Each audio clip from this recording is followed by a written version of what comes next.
Hi అండి. అందరికీ నమస్కారం. Welcome to my channel. ఈ వీడియోలో ప్రభుత్వ ఉద్యోగ పెన్షనర్లకు తీపి కబురు. పీఆర్సీపై కీలక నిర్ణయం. దీనికి సంబంధించిన పూర్తి తాజా సమాచారాన్ని వీడియోలో తెలుసుకుందాము. వీడియో అయితే ఎక్కడే గానీ స్కిప్ చేయకుండా ఎండ్ వరకు చూసేయండి. అప్పుడే ఇన్ఫర్మేషన్ పూర్తిగా అర్థమవుతుంది. అలాగే వీడియో చూస్తున్న ప్రతి ఒక్కరు వీడియోకైతే లైక్ చేయండి ఫ్రెండ్స్. ఈ వీడియోని తోటి ఉద్యోగ పెన్షనర్ మిత్రులతో అయితే షేర్ చేయండి. కొత్తగా మన ఛానల్ చూస్తున్నవారు ఇంకెవరైనా సబ్స్క్రైబ్ చేసుకోకుంటే వెంటనే మన ఛానల్‌ని సబ్స్క్రైబ్ చేసుకోండి. దీని ద్వారా నేను చేసే లేటెస్ట్ వీడియోస్ అన్నీ మీ వరకు రీచ్ అవుతాయి. ఇక ఆలస్యం చేయకుండా వివరాల్లోకైతే వెళ్ళిపోదాము.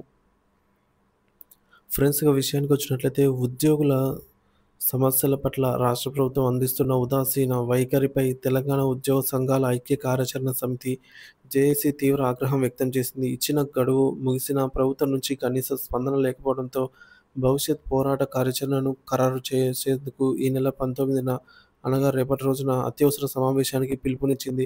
ఈ సమావేశం అనంతరం ప్రభుత్వంతో ప్రత్యక్ష పోరాటానికి దిగుతున్నట్లుగా జేఏసీ స్పష్టమైన సంకేతాలిచ్చింది. ప్రభుత్వ నిర్లక్ష్యంపై జేఏసీ ఫైర్. ఈ సందర్భంగా జేఏసీ చైర్మన్ మారం జగదీశ్వర్, ప్రధాన కార్యదర్శి ఏలూరు శ్రీనివాసరావు ఒక ప్రకటన విడుదల చేశారు. ఉద్యోగులకు సంబంధించిన 63 కీలక డిమాండ్లను ప్రభుత్వం ముందు ఉంచామని, ఆగస్టు 15 తేదీలోగా వాటిని పరిష్కరించాలని స్పష్టమైన గడువు విధించామని గుర్తు చేశారు.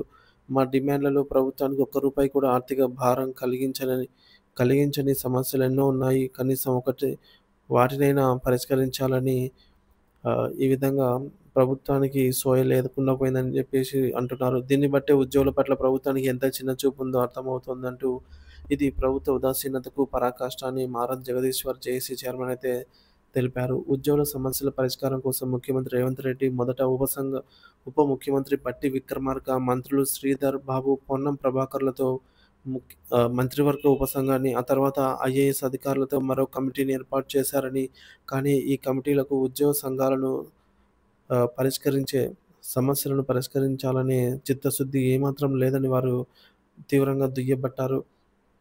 కమిటీల పేరుతో కాలయాపన చేయడం, చర్చల పేరుతో మభ్యపెట్టడం ప్రభుత్వానికి అలవాటుగా మారింది. ఈ కమిటీలు కేవలం కంటి తుడుపు చర్యలే తప్ప వాటి వల్ల ఉద్యోగులకు ఒరిగింది శూన్యం. ప్రభుత్వానికి నిజంగా సమస్యలను పరిష్కరించాలనే ఉద్దేశం ఉంటే ఇంత జాప్యం ఎందుకు చేస్తుంది? అంటూ ఏలూరు శ్రీనివాసరావు జేఏసీ ప్రధాన కార్యదర్శి అయితే తెలిపారు. ఇక 19న భేటీ, ఆ తర్వాత అసలు పోరాటం.